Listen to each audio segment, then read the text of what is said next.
오늘 제가 이 영상을 통해서 말씀드리는 것들을 보게 되면은 여러분들도 아마 정말 격하게 공감하실 겁니다.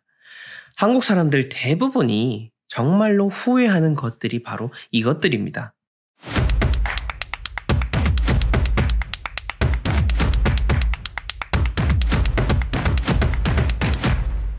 네, 부자들이 모여 사는 멋진 공간에 오신 것을 환영합니다. 저는 풍수 큐레이터 멋지동입니다.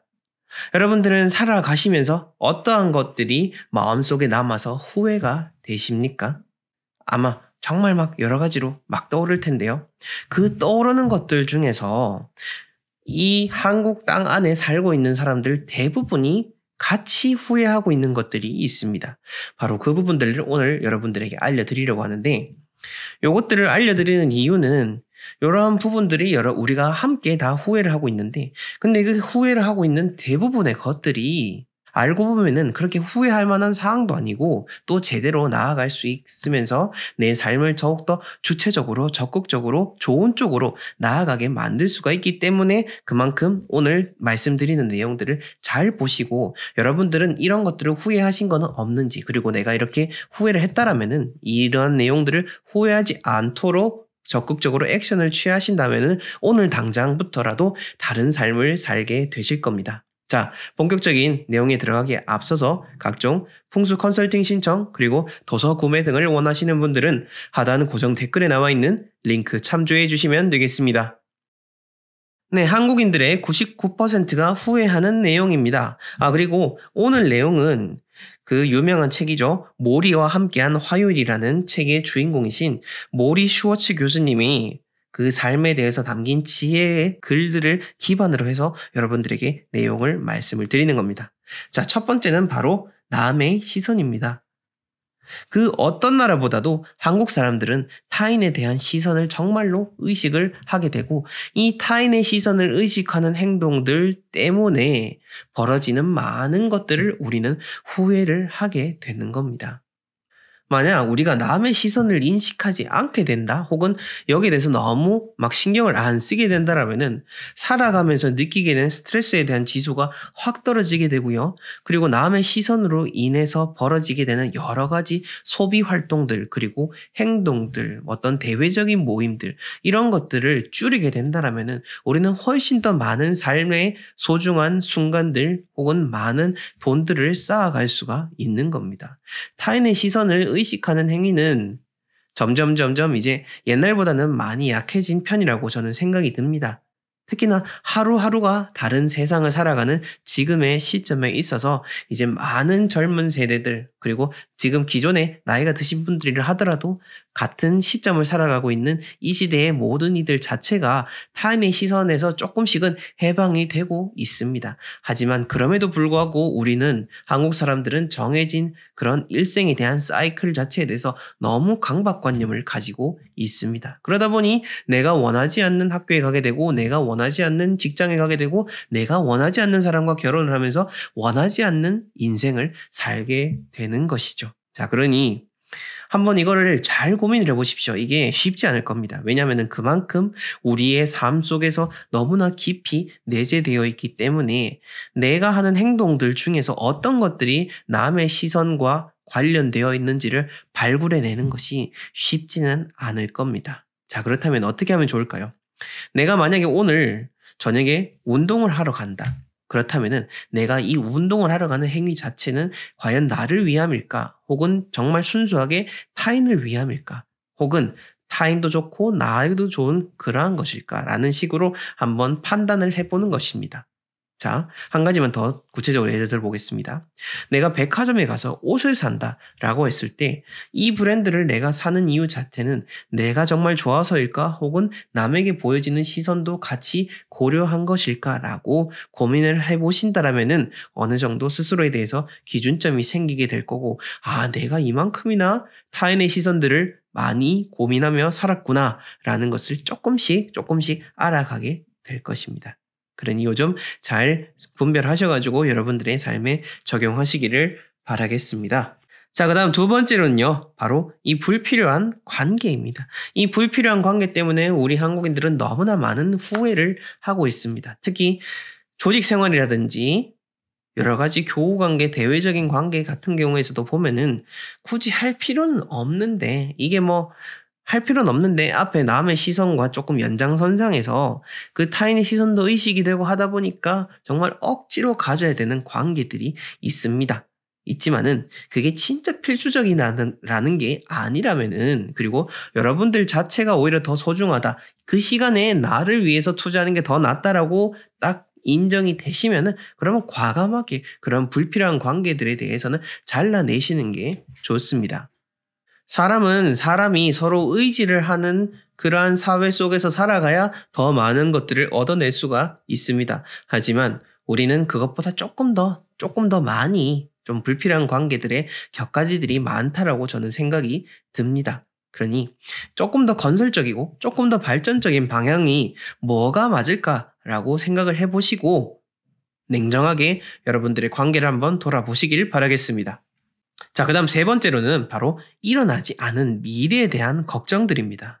이 미래에 대한 걱정은 말 그대로 일어나지 않았고요. 그리고 이것들이 앞으로 일어날 확률 자체는 극히 드뭅니다. 이건 뭐 제가 기억은 잘 안 나는데 어느 다른 연구 결과를 통해서도 밝혀졌다라고 합니다. 그러니까 내가 걱정하는 것들 100가지 중에서 실제로 일어나는 것은 불과 5가지도 안 된다라고 합니다.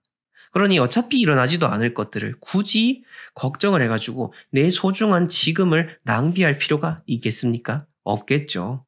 일어나지 않을 미래 걱정 절대 하지 마시고요. 차라리 그 시간에 더 긍정적인 생각, 잘 될 것이다 라고 마인드를 바꾸셔서 좋은 시간들로 채워나가시길 바라겠습니다. 자, 그 다음 네 번째로는요. 아마 이 부분은 이제 나이가 조금 있으신 분들은 아마 공감을 하실 겁니다. 우리가 참으면 안 될 때 참게 되는 것. 이것들이 쌓여가지고 내 몸에 큰 질병이 될 수도 있고요. 내 정신적으로 큰 질환을 만들어내기도 합니다. 그리고 이게 쌓여가지고 결국에는 종국에는 관계 자체가 파탄이 나기도 합니다. 특히 부부관계에서도 더더욱 그렇죠. 뭐 어머님들, 아버님들 딱 어떻게 구분하지는 않겠습니다만은 그 관계 안에서도 그 가족이라는 그 울타리 안에서도 어떤 특정한 누구 한 사람은 상당히 참는 경향이 강한 사람들이 있습니다. 그런 사람들은 마음의 힘이 강할 수는 있겠지만은 그래도 어찌됐건 간에 사람이기 때문에 언젠가는 그렇게 꾹꾹 담아놨던 것들이 속에서 썩게 되고 그 썩은 것들이 결국 골마 터지면서 냄새가 나고 돌이킬 수 없는 것들을 초래하게 됩니다. 자, 그렇다면 어떻게 하는 게 좋을까요? 마음속에 있는 것들은 한 번씩은 끄집어내서 청소를 싹 깨끗하게 해줘야 되는 겁니다. 그래야 썩지 않고 다시 깨끗한 공간으로 만들 수가 있게 되는 거죠.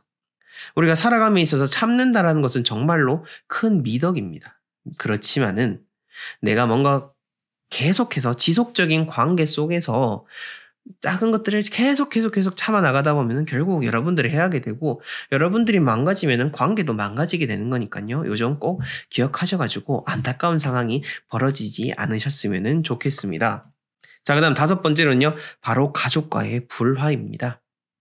저 같은 경우에는 뭐 양택도 그렇지만은 음택과 관련된 일을 하다 보니까 생과 사가 엇갈리시는 분들에 대한 것을 많이 접하게 됩니다. 그리고 그분들을 보면은 느끼는 것이 많은 사람들께서 막상 돌아가시고 나니까 후회를 하는 겁니다. 가족 간에 잘 지내지 못했던 것들에 대해서 정말로 돌이킬 수가 없는 상황이 돼버린 거죠. 그때는 뭐 후회를 해도 너무 늦은 겁니다. 그러니 주변에 있는 내 가족들에 대해서 한 번 더 다시 돌아보시고요. 뭐 여러 가지 얽히고 설켜 있는 감정들도 있을 거고 혹은 인연을 끄는 그런 사이들도 분명히 있을 겁니다. 그러한 관계들의 잘못된 설정 중에서 과연 내가 잘못한 부분은 없는지, 내가 개선해서 나아지게 할 수 있는 부분은 없는지에 대해서 한번 잘 고민을 해보시고요. 이것을 바꾼다라는 것은 거의 불가능에 가깝다라는 것을 알고 있습니다. 그렇지만 우리가 뭐가 잘못된지는 알아야죠. 그리고 정말 어렵지만은 완전히 불가능한 것은 아니기 때문에 그 작은 가능성을 보고 조금씩 나아가서 발전되는 삶을 이룩하시면 좋을 것 같습니다. 그 다음 6번째로는요. 우리가 무언가 계획을 세웠을 때 딱 그 계획을 달성하기 위해서 100%의 노력이 들어가야 되는데 100%의 노력을 하지 못하고 80%의 노력만 기울인다는 것. 바로 이때부터 후회가 일어나게 되는 겁니다. 내가 뭔가 어떤 일을 만들어 보겠다라고 계획을 했을 때 정말 이것을 내가 100% 하겠다라고 다짐을 하고 이룩해내야 의미가 있는 거지 사실 80%의 노력은 큰 의미가 없습니다. 물론 과정에 대한 거는 정말로 저는 그것을 중요하게 생각을 합니다. 과정을 통해서 얻는 것이 많은 거는 맞습니다. 그렇지만은 어찌됐건 간에 무언가 내가 이루려고 했을 때 결과를 이루지 못했다라는 것은 실패를 한 겁니다.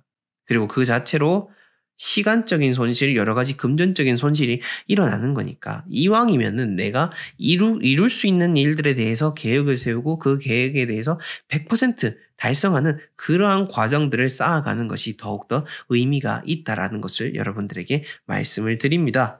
네, 오늘 이렇게 우리 한국인들이 특히나 후회하는 부분들에 대해서 제가 정리를 해서 말씀을 드렸는데요. 우리나라는요. 풍수적으로 정말로 많은 기운이 응집해 있는 나라입니다. 국토가 작지만은 정말 산들로 빽빽하게 이루어졌고 이 땅의 기운 자체가 산에서부터 이루어지는 거고 그 산세 속에서 어우러져 있는 그 공기, 그러니까 천기와 지기가 만나는 그 지점에서 우리나라 사람들이 살고 있습니다. 그 좋은 땅에 살고 있는 우리나라 사람들 대부분이 우리나라 땅에 대한 우수성을 모르고 살아가고 있습니다. 왜 한국인들이 정말 말도 안 되는 갑작스럽게 세계적인 성과를 내는 것을 우리는 많이 접하고 있습니다. 문화적인 부분이든 스포츠에 대한 부분이든 많은 부분들을 이끌어 나가고 있죠. 그것들 자체가 바로 우리나라 자연 지세 자체가 그만한 에너지를 갖고 있기 때문인 거고 그런 부분에서 우리가 살고 있는 이 땅에 대한 소중함을 알고 감사함을 알아야 내가 더욱더 잘되고 발전적인 삶을 살 수가 있는 겁니다. 자, 그러니 오늘 제가 말씀드렸던 것들 후회하지 않도록 앞으로의 시간들은 정말 알차고 노력 대비해서 더 많은 성과를 이루어낼 수 있는 그런 멋진 분들이 되시길 바라겠습니다. 오늘 영상은 여기까지고요. 다음에는 더욱더 유익한 영상으로 찾아뵙도록 하겠습니다. 지금까지 시청해 주셔서 감사합니다.